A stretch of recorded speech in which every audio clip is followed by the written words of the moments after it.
들리시는 것 같네. 다들 오늘은 어떻게 보내셨어요? 저는 오늘 아침에 일어나서 아침에 되게 그냥 좀 늦게 일어났는데 늦잠을 자고 일어나서 그냥 점심을 먹고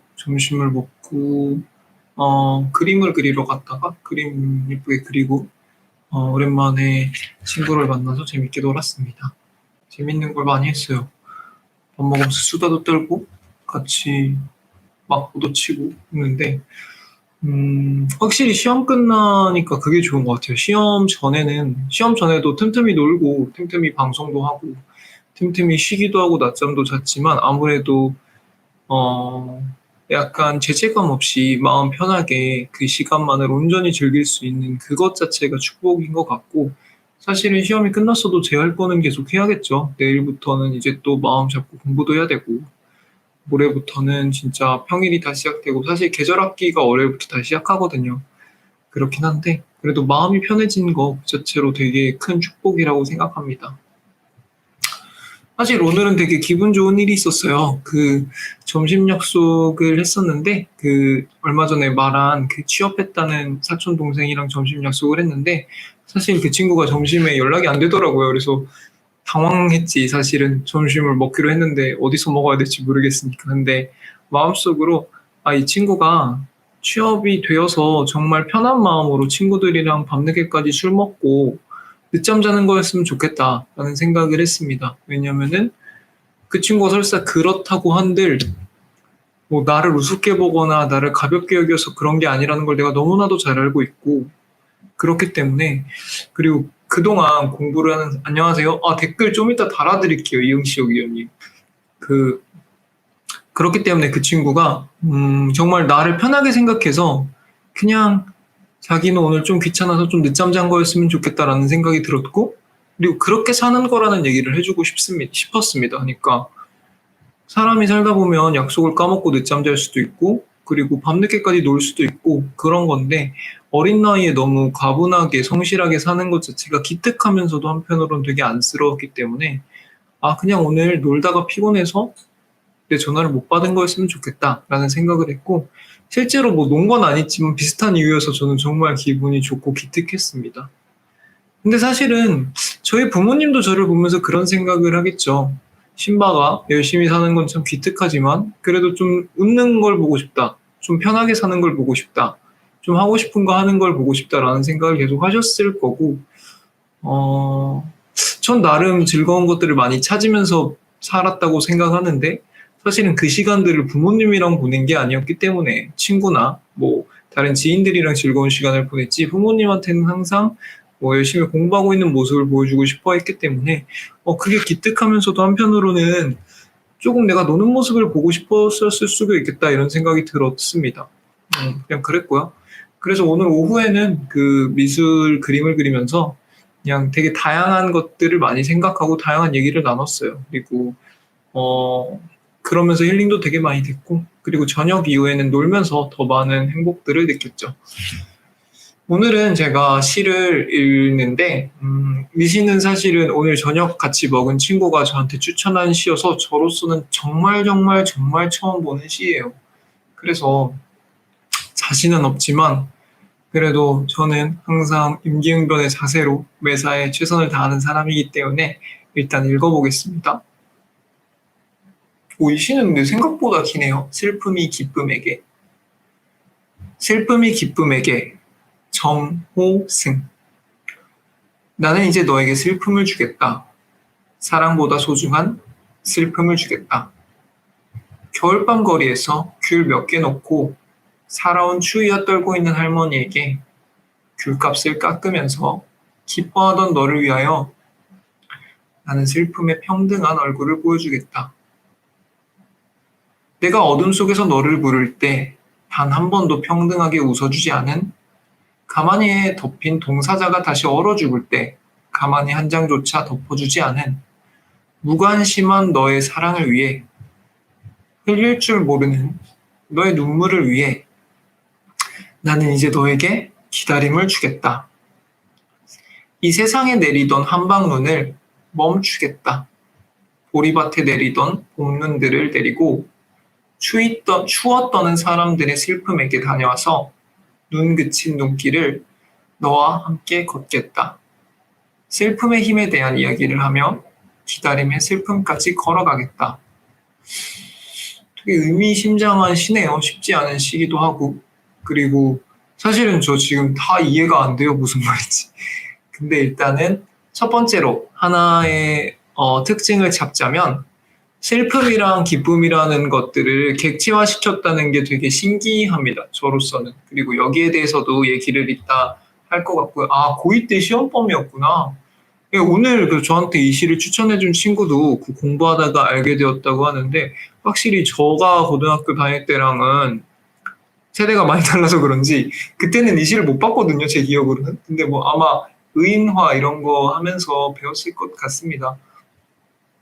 일단은 슬픔이라는 감정이랑 기쁨이라는 감정에 대해서 얘기를 해보겠습니다. 저는 기쁨이라는 감정을 굉장히 추구했던 사람인 것 같아요. 살면서. 그러니까 뭔가 기쁜 일을 계속 만들려고 하고, 그렇기 때문에 도전을 하고, 그렇기 때문에 갖고 싶은 거를 갖고 먹고 싶은 거를 먹었죠. 근데 기쁨이라는 게 굉장히 행복해지는데 굉장히 좋은 도구가 되면서도 한편으로는 굉장히 짧아요. 제 느낌에는 그래요. 그러니까 맛있는 걸 먹을 때는 당연히 기쁘죠. 근데 먹고 나서 소화가 안 되는 느낌이라든지 이 살찌는 거에 대한 스트레스라든지 그런 게 굉장히 빨리 와요. 뭐 계산할 때 그 경제적인 부담감이라든지.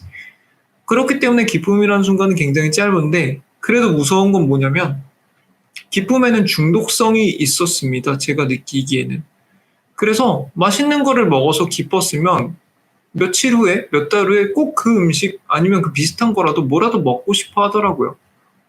근데 거기서 끝나면 다행인데 점점 더 강한 기쁨을 찾게 돼요. 그러니까 예를 들면 저는 고등학교 때 공부를 하다가 잠깐 김밥천국이나 이런 데 가서 라볶이 먹는 것도 참 기뻤거든요. 그래서 사실은 처음 그 맛을 마주하고 나서, 그러니까 부모님이 주시는 집밥이나 학교 급식이 아니라 뭔가 밖에서 요깃거리를 한다는 그거의 즐거움을 느끼고 나서 점점 계속 자주 먹게 되는데 또 그러면서도 한편으로는 그 퀄리티가 점점 올라가요. 라볶이면 됐던 것을 이제 치즈 라볶이를 먹게 되고 더 가다 보면은 이제 닭갈비를 먹게 되고 닭갈비에 라면사리를 넣게 되고 이제 돼지고기로 넘어가고 지금은 사실 소고기도 좋아하고 막 이렇게 되는데 그게 이제 중독이 되더라. 기쁨이라는 것이. 근데 기쁨만을 추구하다 보면 정말 밑도 끝도 없어지더라고요. 그래서 제가 정말 극단적이었던 건 뭐냐면 제가 생각했을 때 제일 기뻤던 순간은 제가 뭔가를 간절하게 노력을 했을 때 그 목적을 이뤘을 때 제일 기뻤습니다. 뭐 중학교 때부터 시험 같은 걸 봤을 때 간절히 공부를 해서 내가 정말 원했던 성적 100%는 아니지만 잘 나와서 칭찬을 받으면 너무 기뻤고요. 고등학교 때도 그랬고 제가 원하는 대학을 들어갔을 때 기뻤고요. 뭐 전과를 했을 때는 아니면 그 밖에도 크고 작은 성과를 냈을 때 너무 기뻤습니다. 그래서 이제 거기에 끝판왕이 결국에 로스쿨이라는 곳에 오는 거였는데 기뻤죠. 물론 기뻤고 정말 그날을 아직도 잊을 수는 없습니다. 근데 그게 그렇게 길지는 않았어요. 그래서 기쁨은 굉장히 짧았고 그 이후에 오는 다른 고민들이 굉장히 많았었는데 사실은 전 그 감정을 굉장히 정리하지 못했어요. 이게 무슨 느낌이지? 내가 정말 원했던 것들을 다 했는데 왜 이런 기분이 들지라는 생각을 했는데 그 당시에 그 제가 굉장히 존경하고 좋아하는 그 한 학년 선배가 저랑 밥을 먹고 잠깐 이렇게 바람을 쐬다가 갑자기 뜬금없이 규덕아 이러더라고요. 그래서 네? 이랬는데 기쁨, 행복, 즐거움 이거에 차이는 뭘 것 같냐 이러는 거예요. 저는 멍쳤죠. 기분 좋게 밥 먹고 커피 한잔 하다가 갑자기 이런 얘기를, 심오한 얘기를 하니까 왜 그러시지? 이랬는데 나름 정리를 한 것 같아요. 나름 정리. 그러니까 기쁜 거는 뭐 어떠한 순간에 대한 나의 반응인 것 같고 즐거움은 뭔가 그 안에서 좀 더 가치 있고 숭고한 그런 기분 상태인 것 같고 행복은 그렇다기보단 나의 마음가짐에 달려있지 않을까요? 이런 얘기를 했는데 그 선배가 그래 네 말도 맞는데 내가 정리한 거는 기쁨은 굉장히 순간이고 어떤 해프닝에 대해서 일어난 거기 때문에 너무 짧고 대신 중독이 된다. 그래서 내가 아는 지금 로스쿨에서 보는 대부분의 사람들이 그러한 기쁨이나 성취감, 보람감에 너무 중독되어서 너무 이렇게 촉박하고 힘들게만 살아가는 것 같아서 지금 너무 마음이 아프고 아쉽다. 왜냐하면 충분히 행복하게 살 수 있는 친구들인데.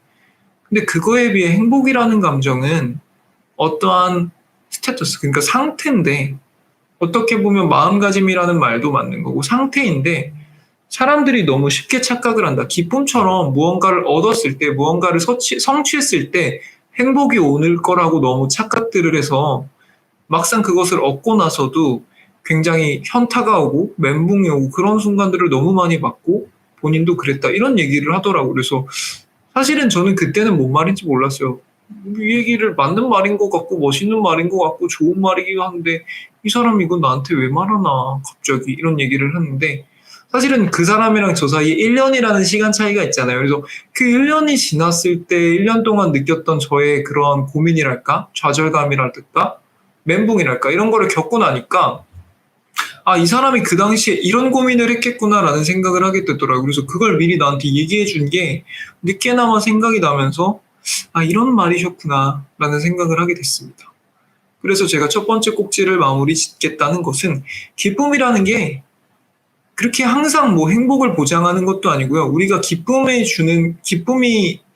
얻기 위해서 필요한 조건과 행복을 얻기 위한 조건을 항상 혼동을 해서 그 순간 잠깐 기쁠 수 있는 것인데 그걸 위해서 너무 많은 것들을 희생한다. 그리고 막상 그 기쁨이 온 후에 다가오는 그 밀려오는 현타나 멘붕 속에서 굉장히 힘들어하고 불행해지기도 한다. 이런 얘기를 드리고 싶었고요. 그럼 두 번째로는 슬픔에 대해서 얘기를 해야겠죠. 슬픔이라는 감정. 근데 슬픔이라는 감정을 저는 당연히 피하고 싶었습니다. 당연히 피하고 싶었고 그건 모두가 마찬가지죠. 슬픔을 긍정적으로 볼 수 있는 건 없는데 근데 가끔 그런 건 있는 것 같아요. 슬픈 감정이 너무 마음이 아프긴 하지만 너무 나한테 힘들긴 하지만 내가 이 상황에서 슬퍼할 수 있다는 게 정말 정말 기특하다 스스로 정말 정말 보람차다 이런 생각을 하게 되었습니다. 저는 얼마 전까지도 얘기를 드렸지만 저는 제가 겪어보지 않은 일에 대해서 공감을 잘 못해요. 그래서 저는 애완동물을 안 길러봤으니까 애완동물이 아프거나 얼마 전에 하루님께서 그런 말씀을 하셨나요? 그런 거에 대해서 쉽게 공감을 해주지 못하고 무슨 느낌일까? 라는 생각을 하고 그렇기 때문에 사실은 실언도 했을 수 있죠. 그래. 힘들겠다. 오늘은 뭐 먹을래? 이런 식으로 말했을 수도 있어요. 저는 기억은 안 나지만. 근데 사실은 그 과정 속에서 제가 그렇게 말했던 이유는 저는 기쁨을 추구하는 사람이기 때문에 기쁨 외의 것에는 별 관심이 없는 거죠. 다른 사람의 슬픔이나 다른 사람의 슬픔 속에서 내가 같이 마음 아파줘야 마땅했던 것들에 굉장히 무관심하고 무심했던 것 같습니다. 근데 저한테도 굉장히 좋은 터닝 포인트였던 거는 슬플 만한 일들이 굉장히 많이 발생했어요, 저한테. 근데 그런 일들을 겪었을 때 제가 남들한테 했던 것처럼 저한테 반응하는 사람들이 생각보다 많았다. 그래? 힘들겠다. 공부는 잘 돼? 그래, 힘들겠다. 뭐 먹을래? 이런 식으로 얘기하는 사람이 굉장히 많았고, 그리고 공감이라고 말하는 건데도 더 아픈 사람들.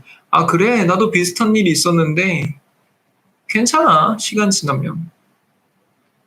나는 그거보다 더 힘든 일도 겪었어.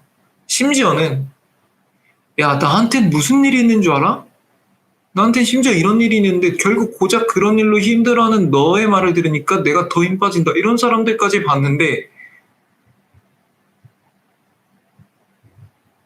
그 말들을 들었을 때, 첫 번째로는 기분이 나빴고 힘 빠졌고 당연히, 두 번째로는 반성하게 됐어요. 지금 내가 정말 기분 나쁘고 힘들고 슬픈데 제 말 때문에 왠지 나도 저랬을 것 같다 이런 생각이 들었습니다. 예, 뭐라고 읽어드려야 될지는 모르겠는데 김대기? 뭐 이렇게 읽어드릴게요. 김대기님 진심으로 위로되는 멘트. 첫 번째로는 신바야 힘 빼.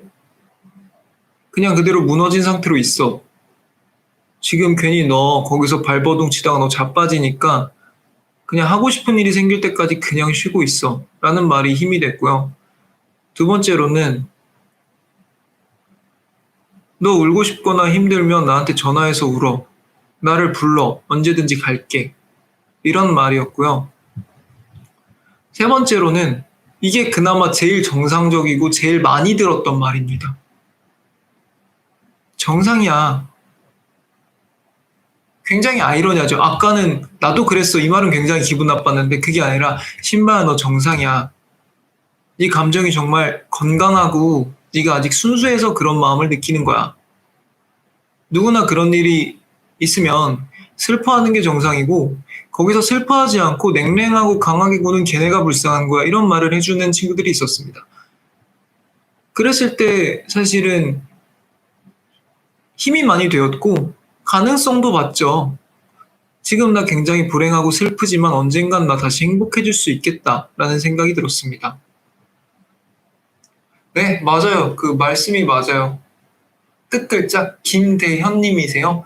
대현님, 그래서 누가 진짜 찐 친구인지도 알게 되었고 찐 친구가 아닌 사람에 대해서 내가 어떻게 대처를 해야 될지도 알았습니다. 그러니까 그런 말을 했을 때 제가 바로 화내지 않았어요.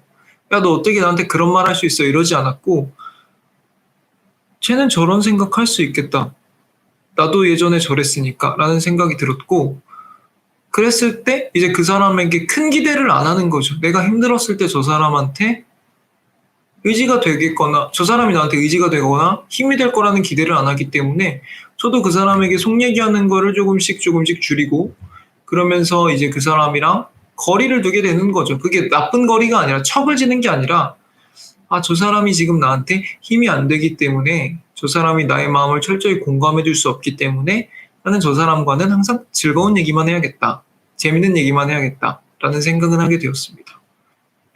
그러면서 그런 과정을 겪고 나니까 아, 그렇게 남의 슬픈 상황 속에서 슬픔의 감정으로 공감하지 못하는 사람들이 오히려 더 큰 상처를 줄 수 있겠다라는 생각이 들어서 저는 그다음부터 노력을 되게 많이 했던 것 같아요. 그러니까 남들한테 어떻게 해야 될지의 노력이 아니라 그냥 내가 무슨 말을 하더라도 무슨 생각을 하더라도 좀 더 예쁜 생각, 좀 더 힘이 되는 생각을 하고 싶다는 생각을 많이 했고요. 그렇기 때문에 사실은 지금은 누군가한테 안 좋은 일이 생겼다, 힘든 일이 생겼을 때 저도 진심으로 슬픈 경우가 많습니다. 그런 것들을 보면서 슬픔이라는 감정이 아픈 거긴 하지만 굉장히 숭고할 때도 있고 굉장히 가치 있을 때도 있고 아름다울 수도 있고 그리고 그런 걸 통해서 내가 더 나은 사람이 되더라 이런 생각을 했습니다. 첫 번째 연을 다시 한번 읽어볼게요. 첫 번째 연에 나는 이제 너에게 슬픔을 주겠다. 사랑보다 소중한 슬픔을 주겠다. 겨울밤 거리에서 귤 몇 개 놓고 살아온 추위와 떨고 있는 할머니에게 귤값을 깎으며 기뻐하던 너를 위하여 나는 슬픔의 평등한 얼굴을 보여주겠다. 저는 이 시를 보면서 생각나는 사람 딱 한 사람이 있었습니다. 이름은 제가 모르는데요. 옛날에 무릎팍도사였나 어딜 봤는데 굉장히 성공한 펀드 매니저 같으신 분이 한 분 나왔어요. 그래서 그분이 막 자기는 이렇게 해서 아꼈고 그래서 이걸 어떻게 투자를 했고 그래서 성공을 했다 해서 굉장히 리스펙을 하고 있었는데 그러면서 이제 마지막에 한 말이 그럼에도 저는 아직도 아꼈어요. 저는 아직도 시장에서 뭐 상추나 뭘 살 때 100원이라도 깎고 1000원이라도 깎으려고 노력을 합니다. 이렇게 얘기를 했는데 저는 그때까지만 해도 리스펙했어요. 그럼 뭐 그럴 수도 있겠다. 아껴 쓰는 거. 그랬는데 제가 굉장히 존경하는 선생님께서 굉장히 러프하게 터프하게 말했죠. 아이 그게 정상입니까? 그게 사람입니까? 그렇게 자기는 얼마씩 벌었다고 막 자랑을 하면서 그 한 푼 한 푼 벌기 힘든 사람, 그거 하나 팔고 추워서 집에 들어가고 싶은 사람한테 그거 깎는 거 깎을 수 있는데 그걸 자랑처럼 부끄러움도 모르고 말하는 게 그게 사람입니까? 이렇게 얘기를 하는 거예요. 그래서 그 말을 듣고 다시금 생각하게 됐습니다. 그러니까 예전에는 이런 게 있었던 것 같아요. 만약에 내가 정말 부자가 되었을 때, 부자가 되었음에도 불구하고 아끼는 모습, 그리고 절대 손해를 안 보는 모습, 그게 오늘날에 나를 있게 했어요 라고 말하는 것도 멋있겠다라고 생각을 했는데, 그 과정 속에서 다른 사람과 어떻게 보면은 힘겨루기를 하면서 상대를 어떻게 보면 아프게 하는 거죠. 그런 과정 속에서 뿌듯함을 느낀다는 거, 그걸 또 자랑스럽게 생각하는 거, 그것도 문제가 있겠다라는 생각을 했습니다.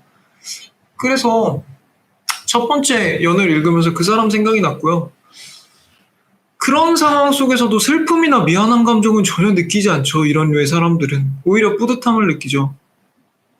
저도 그러는 경우를 되게 심심치 않게 봤습니다.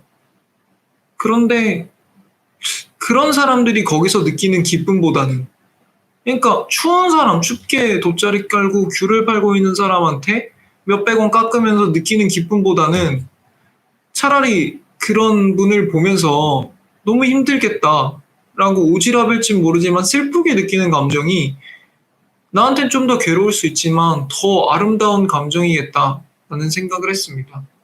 그래서 저는 슬픔이랑 기쁨이란 감정에 대해서 지금 얘기를 드렸고요. 또 하나 무슨 얘기를 할 수 있을까? 세 번째로는 이 얘기를 드리고 싶네요. 그 전에 이 댓글 좀 한번 같이 얘기를 해볼게요. 김대현님께서는 감정과 에너지를 소모시키는 불필요한 인연이 저는 약간 그런 말은 조금 지양하는 편인데 필요 불필요 이런 말은 좀 덜 하려고 하는 것 같은데 요즘 그런 말은 써요. 나한테 아픈 사람, 나한테 힘든 사람, 나한테 무거운 사람 이런 사람은 그런 말은 쓰거든요. 왜냐면은 애초에 나한테 필요한 사람이라는 건 없었어, 내 주변에. 엄밀하게 말하면. 그러니까 필요한 면도 있죠. 근데 그게 아닌 내가 사회에서 쌓은, 학교에서 쌓은 인맥들 같은 경우는 내가 필요에 의해서 사귄 사람들이 아니기 때문에 애초에 엄밀하게 말하자면은 그냥 내가 좋아서 가까이 가고 그랬던 거지. 그 사람들이 나한테 어떤 식으로 필요할지는 구체적으로 생각해 본 적이 없습니다. 물론 때때로 나한테 큰 도움을 주기도 했고 너무 감사했지만 필요 불필요로 생각을 하진 않았는데 그냥 요즘에 사실은 인맥을 어느 정도 정리를 하면서 제가 계속 썼던 생각은 나를 아프게 하는 사람, 나를 힘들게 하는 사람, 울게 하는 사람 이런 얘기는 많이 하죠. 그거를 이제 불필요라는 말씀으로 쓰신 것 같은데 저는 굉장히 공감합니다. 그런 인맥들은 사실은 지금 나를 힘들게 하기 때문에 내가 심적으로 여유로울 때는 참 즐거움을 줄 수도 있는데 내가 힘들고 할 일이 많고 이럴 때는 조금은 해로울 수도 있다 이런 얘기를 드리고 싶었고요. 이응 COD 형님 뺨을 맞았군요.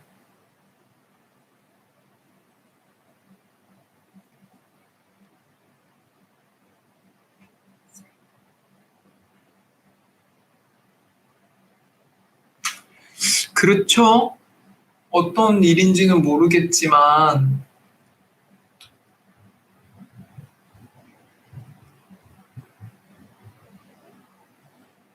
슬픈 일, 슬픈 감정으로 오래 살아온 그런 오래오래 지내고 시간을 보내는 그건 저는 굉장히 공감이라기보다는 굉장히 힘드셨을 것 같아요. 힘드셨을 것 같은데, 행복이라는 게 사실은 저는 그런 말을 드리고 싶진 않아요. 행복은 뭐 마음가짐에 달렸다 이런 얘기는 드리고 싶지 않고 행복하고 싶은 준비가 돼 있어도 행복할 일은 있어야 행복하겠죠. 근데 지금은 괜찮으시다니까 정말 다행이고 저는 행복이나 슬픔이나 다 상태라고 생각해요. 그러니까 그 자체가 나한테 무슨 병처럼 이렇게 탁 들어온 게 아니라 그냥 어느 날은 졸리고 어느 날은 업되고 그리고 때때로는 그 피곤하고 컨디션 안 좋은 난조가 굉장히 며칠씩 지속되고 몇 주씩 지속되는 것처럼 그 자체를 상태라고 말씀드리고 싶고, 자연스럽게 세 번째 주제로 넘어가게 되네요. 이 시가 왜 얘네들을 의인화를 했는지. 부금 신청곡, 저는 부금 너무 좋은데 이게 부금을 잘못 틀면 그 유튜브에서 제재를 당하더라고요. 저작권 위반으로. 그래서 제가 그거를 좀 제대로 알 때까지 부금을 틀기가 좀 힘들 것 같아요. 근데 추천곡은 제가 열심히 잘 듣도록 하겠습니다. 세 번째 얘기를 할게요. 슬픔이 기쁨에게라고 하면서 의인화를 했잖아요. 이 시의 화자는 슬픔이고 기쁨이라는 애한테 계속 얘기를 하는데, 저는 이게 저한테 최근에 굉장히 많은 현명한 대처를 알려줬습니다.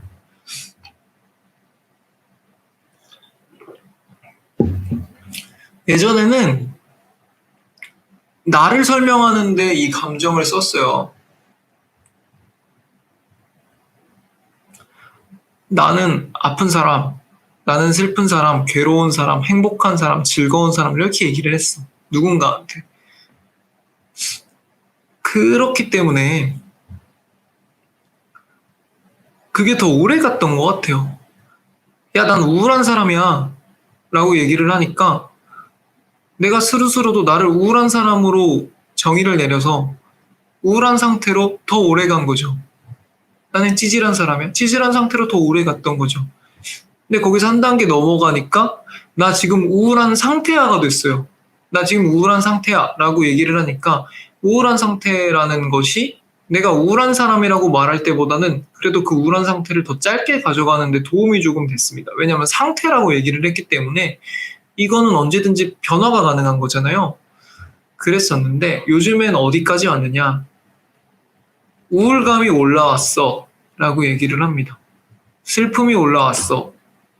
기쁨이 올라왔어. 즐거움이 올라왔어. 그러니까 나랑 이 감정을 어느 정도 거리를 두는 거죠. 근데 이게 나는 언제 느꼈냐면, 이게 저는 항상 같은 일에 대해서 분노를 하고 같은 일에 대해서 쿨하게 넘기고 이런 거 있더라고요. 그러니까 뭐냐면 예를 들어서 미안한데, 예를 들어서 뭐 몇 년 전에 나를 누군가가 때렸다고 생각합시다. 아니면 나한테 욕을 했다고.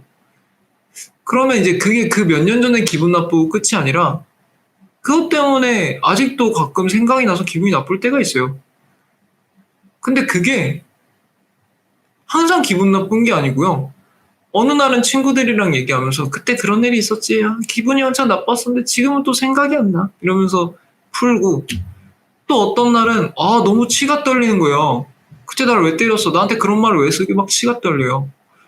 그래서 처음에는 내가 무슨 문제가 있나 했어요. 왜 자꾸 이렇게 마음이 이렇게 막 왔다 갔다 하지? 동일한 일에 대해서. 그랬는데 이제 내가 나를 계속 분석을 했죠. 근데 그게 화가 나는 시간도 대충 비슷하고요. 상황도 되게 비슷해. 그러니까 오후 한 3, 4시쯤 되면은 스멀스멀 짜증이 나서 저녁을 먹으면서 곱씹다가 밤에 빵 터지기도 하고, 어쨌든 한 아침부터 그 일로 빡치진 않습니다. 그래서 내가 왜 이런 내가 있을까? 왜 이런 현상이 일어날까라고 생각을 해보니까, 쉽게 말하면 나를 항상 기분 나쁘게 할 어떠한 대상은 있어요. 뭐 내가 겪은 일이라든지 어떠한 사람이라든지 항상 도처에 있어. 머릿속에 계속 있는데 이게 내가 심적으로 괜찮은 상태면 이게 생각이 안 나는 거야. 근데 공부를 하다 보면 스트레스가 쌓이잖아요. 이게 알게 모르게 내가 못 느낄 뿐이지, 공부를 몇 시간씩 하면 당연히 힘듭니다. 허리도 아프고 팔도 아프고 놀고 싶기도 하고. 그럼 이제 점점 스트레스가 쌓이다가 어느 순간이 되면 이제 이러면서 옛날 일이 딱 떠오르는 거야. 그러면서 야, 그때 걔 나한테 이 말 왜 했지? 라는 생각이 드는 거야. 근데 거기서 절대 흥분하거나 오버하면 안 돼. 그래서 거기서 그 사람한테 전화해봐. 야, 너 그때 나한테 왜 그랬어? 그럼 그 사람 얼마나 뜬금없겠냐고. 몇 년 동안 잘 살다가 옛날에 있었던 일 가지고 야, 너 그때 왜 나한테 왜 그랬어? 근데 그런 일이 실제로 일어나요. 공부를 계속 하다 보면. 왜냐면은 그 순간에 나는 그것 때문에 더 이상 집중을 못 하겠거든. 그래서 내가 그런 것들을 스스로 보면서 너무 어느 순간 너무 웃긴 거야. 나 왜 그러지? 라고 생각을 하다가 이렇게 생각을 했어요. 내 마음속에, 나라는 사람 속에 기쁨이라는 애도 살고 슬픔이라는 애도 살고 외로움도 살고 우울함도 사는데, 이제 어느 상황 되면은 얘네가 계속 밥을 먹고 그 순간 크는 거지. 그러니까 공부를 계속 하다 보면은 당연히 외롭습니다. 혼자 하니까. 그럼 이제 외로움이라는 애가 계속 밥을 먹고 크는 거지. 그래서 내 마음속에서 제일 외로움이 커져서 얘가 나를 툭툭 치는 거야. 얘가 나를 지배하는 거지. 그래서 내가 지금은 외로운 사람이 되는 거야. 그러면은 정말 옛날 일 가지고도 반응을 한다니까요. 그러니까 내 마음속에 스트레스라는 애가 분노라는 감정이 계속 커졌어. 그러면은 그때 이 내가 분노로 쫙 차면서 화가 팍 나요. 그래서 내가 이걸 어떻게 해결을 하지? 라는 생각을 했는데 의외로 되게 쉽게 해결이 됐습니다. 이게 내가 아니라는 생각이죠. 그러니까 내 마음속에 외로움이라는 애가 커진 거지 나라는 사람이 외로운 게 아니고 내 마음속에 분노라는 친구가 지금 공부라는 스트레스라는 밥을 먹고 커진 거지 절대 내가 지금 분노하고 있는 게 아니다라는 생각을 해서 그래 얘를 달래주자. 분노 이만큼 컸어. 달래줄게. 다독일게. 이런 생각이 딱 들면서 그때부터 굉장히 독특한 행동들을 하기 시작하는데 공부를 하다가 굉장히 옛날 일로 생각나서 막 스트레스가 받잖아요. 그러면 도서관에서 공부하다가 편의점에 가서 키커 알아요? 키커나 킨더 이런 초콜릿을 하나를 사서 천천히 먹습니다. 진짜 별거 아닐 것 같은데 그거 하면 화가 풀린다니까요. 그래서 저는 그 담배 태우시는 분들 많잖아요.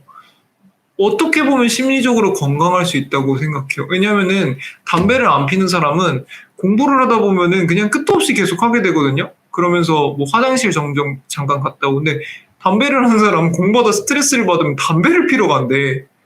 그럼 담배를 피면 폐에 당연히 안 좋고 목에 안 좋겠지만 어쨌든 걔는 스트레스를 받았다는 사실을 인식을 하고 이걸 하면 풀린다는 걸 알고 가는 거잖아요. 근데 그래서 사실은 뭐 부모님께 죄송한 얘기지만 제가 올해 초에 담배를 몇 번 손에 대봤어요. 근데 너무 힘들어서 안 폈는데 그래서 담배를 태울 수는 없으니까 중간중간에 내려가서 초콜릿 먹어보고 뭐 껌도 씹어보고 이러니까 의외로 되게 풀려요. 그리고 저도 요즘에 여기서 공부를 해서 사실은 막 제가 공부하다가 뭐 책상을 꽝 치거나 막 욕을 하거나 이러진 않는데 사실 제 심정이 요동칠 때가 굉장히 있거든요. 분노로. 그러면 저는 조용히 나가서 그네를 타기도 하고 SNS를 보면서 사람들을 어떻게 사는지를 보기도 하고 유튜브를 보기도 합니다. 근데 보통 사람들이 그걸 딴짓이라고 표현하잖아요. 딴짓이 맞죠. 딴짓이 맞는데 계속 이거를 보는 것 때문에 스트레스를 받고 내가 너무 불행하고 그것 때문에 결국 공부 퍼포먼스도 안 나올 거면 그냥 깔끔하게 마음을 딱 정하고 그래 나 이거 힐링하고 와야지라고 생각을 하고 그런 그네를 타건 초콜릿을 먹건 유튜브를 보건 이것도 저는 행복할 수 있다고 생각합니다. 근데 그러려면은 목적의식이 정확해야 되겠죠. 내가 지금 마음속에 지금 커지고 있는 우울감, 외로움이라는 이 감정을 다독이고 잠재우기 위해서 이것을 하는 거지 절대 이 유튜브 자체를 즐기는 게 아니다. 절대 이 담배 자체를 즐기는 게 아니다라는 생각을 하면 오히려 거기에 대한 죄책감은 덜 한 것 같아요. 그래서 저는 요즘에 공부하다가 그네 타러 가는 취미가 생겼어요. 그네를 타면서 올라갔다 내려갔다 하면서 그냥 날씨가 좋다. 내지는 그냥 옛날에 내가 이렇게 재밌는 거를 잘 했었지 이런 생각을 하면서 즐거움을 느낍니다. 그래서 그런 얘기들을 오늘 드리고 싶었어요. 노담은 뭐예요? 그래서 오늘 드린 얘기는 세 가지.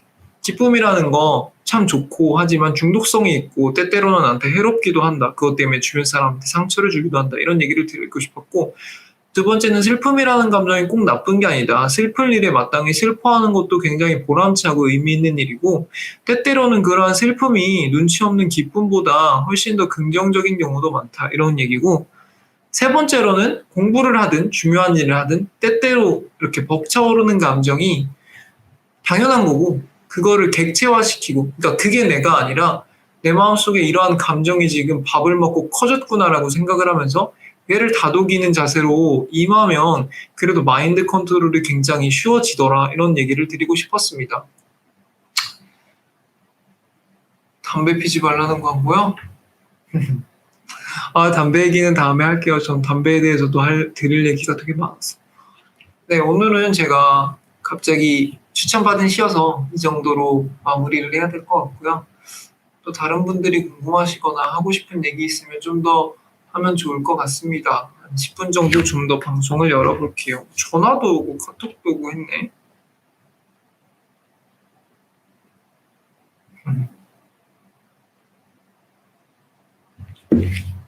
아, 콜드님 들어왔구나. 콜드님 인사하지. 나 콜드님 일부러 불렀는데.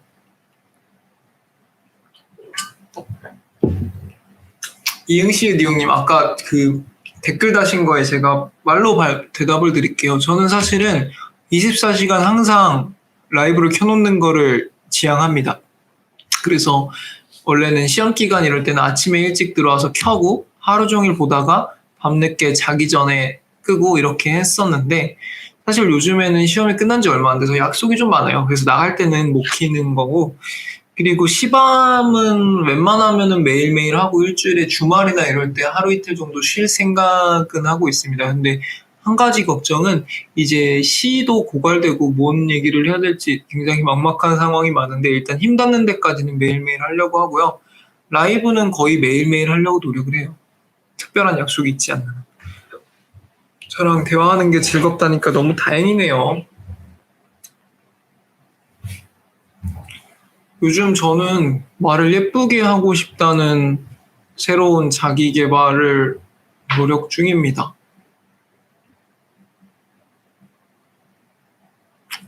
이게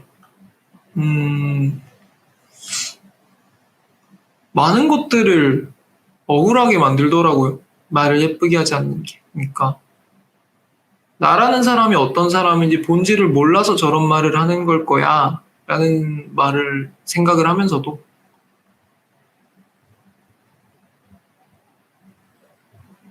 근데 나라는 사람의 본질에 사람들이 그렇게 많이 관심이 없잖아요. 결국 내가 하는 행동이나 말로 나를 평가하게 되지. 그게 편하고, 그리고 그만큼 나랑 가깝지도 않고. 근데 그런 사람들이 날 몰라서 그러는 걸 거야 라고 생각을 해도 되지만, 날 잘 모르는 사람한테 굳이 안 좋은 이미지나 강한 이미지나 이런 거를 굳이 줄 필요 있나 이런 생각이 들어서 좀 말을 예쁘게 하려고 노력하고 있습니다. 그리고 가장 중요한 거는, 제가 말을 그동안 되게 터프하게 하려고 하고 이랬던 이유는, 내가 몸도 왜소하고 하니까 말이라도 이렇게 좀 강하게 탁탁탁탁 하면 사람들이 나를 무시하지 않을 것 같다라는 생각을 해서 그런 습관이 생겼던 것 같은데, 말을 예쁘게 해도 아무도 나를 무시 못해요. 여기서 나를 더 무시하면 그 싸우자는 얘기인데, 내가 막 그렇게 막 호락호락해 보이는 사람도 아닌 것 같고, 그렇기 때문에 말을 예쁘게 한다고 해서 절대 누가 나를 우습게 보지 않더랍니다. 근데 당연한 건데 제가 그걸 몰랐어요. 그래서 요즘 말을 좀 예쁘게 하려고 노력하고 있습니다. 독서를 해야겠다는 자기 개발을 하기로 마음먹었어요. 저는 키가 작아서 사람들이 어리게 보는 건 좋은 건데, 저도 키가 작은데요. 사람들이 저를 어리게 보진 않습니다. 그래서 독서를 해야 하는 자기 개발은 저는 굉장히 의미가 있는 것 같은데, 한 가지 조금 더 드리고 싶은 말은, 독서를 해서 어떤 사람이 되고 싶은지를 좀 더 명확히 생각을 하시고 책을 읽으면 좀 더 그 읽는 과정이 즐겁지 않을까라는 생각을 합니다. 그러니까 제 주변에 그런 사람이 있어요. 그러니까 할 일이 없으니까 항상 도서관에 가서 아무 책이나 딱 잡아서 보는 그런 분이 있는데, 의미는 있죠. 근데 잘 조세요. 왜냐면은 그냥 관심이 없는 상태에서 책을 딱 활자를 읽으니까. 근데 그렇다기보다는 뭐 막연하지만, 나는 책을 읽어서 좀 더 행복한 사람이 되겠어. 아니면 좀 더 똑똑한 사람이 되겠어. 내지는 좀 더 따뜻한 사람이 되겠어. 라는 그러한 막연한 목적 의식이 있다면, 책을 고를 때도 좀 더 엄선해서 고르고, 엄선한 책이기 때문에 더 애착이 가서 또 읽고, 이렇게 될 것 같아서, 자기 개발이라는 거는 너무 포괄적이잖아요. 그러니까 이응시읒 이응님이 어떤 사람이 되고 싶은지, 굉장히 뜬구름 잡는 얘기도 좋으니까 어떤 사람이 되고 싶은지를 좀 더 명확히 생각을 하고 책을 읽으면 좀 더 재밌게 읽으실 수 있지 않을까 이런 생각을 합니다.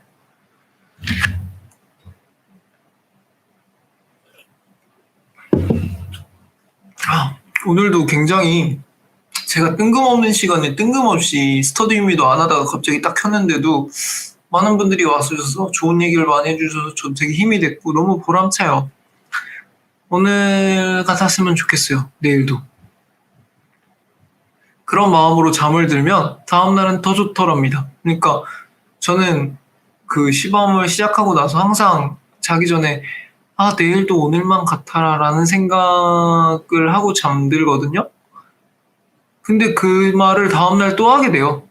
그 다음날 또 하게 되고, 그러니까 그 다음날은 어제만 같아라 이 아니라 그 다음날도 내일은 오늘만 같아라는 생각을 해요. 그러니까 어제보다 나은 오늘이 계속 되는 거죠.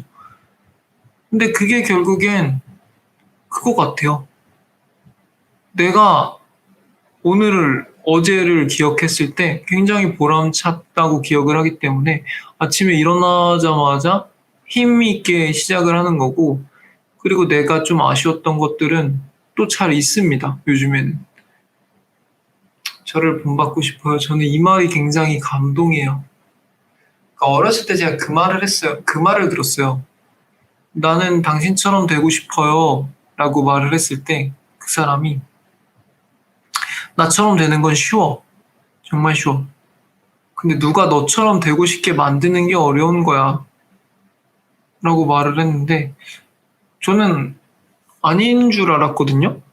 그러니까 제가 그 사람의 위치에 가고 더 높이 올라가면 당연히 사람들이 나처럼 되고 싶겠지라는 생각을 했는데 아니었어요. 그러니까 나는 내가 원하는 목적들을 막 이뤄서 뿌듯했는데 주변에서 나는 너 안 부러운데? 이런 말을 굉장히 많이 들었고 심지어 저도 다른 사람들한테 그런 말 많이 합니다. 그러니까 누군가가 말도 안 되는 걸로 막 부심부리면 대단하고 리스펙하긴 한데 그렇다고 내가 널 부러워할 이유는 없는 것 같아. 이런 얘기들을 많이 하는 게 왜냐면 결국에 그 사람이 행복해 보여야 부러운 건데 별로 행복해 보이지가 않거든요. 근데 사실은 저는 요즘 행복하거든요. 굳이 말하자면. 그러니까 막 엄청 행복하다 이건 아닌데 행복과 불행을 나눠서 생각을 하다 보면 그래도 행복한 쪽에 가깝다. 근데 내 인생에 이런 시기가 그렇게 많지는 않았는데 그래도 행복한 쪽에 가깝다라는 생각을 하면서 뿌듯합니다. 든든하고. 그렇기 때문에 이응시읒 이응님이 이런 말을 해주시는 게 저한테는 정말 힘이 되는 것 같습니다. 다들 오늘 고생 많으셨어요. 저도 비록 오늘 놀았지만 오랜만에 운전도 많이 하고 사실은 놀면서 말을 엄청 많이 했어. 말을 엄청 많이 하니까 너무 재밌었는데 그래도 에너지를 쓰긴 썼으니까 조금 졸리긴 한데 해야 될 일이 또 있어서 오늘 밤에 스터디 윈미를 다시 켜야 될 것 같아요. 다들 오늘 하루도 너무 고생 많으셨고요. 오늘도 늦은 시간에 이거 들어주셔서 너무 고맙고 좋은 말들을 너무 많이 해주셔서 항상 저한테 좋은 말 들었습니다 라고 말하는 그 자체가 저한테 엄청 좋은 말인 거 알아요?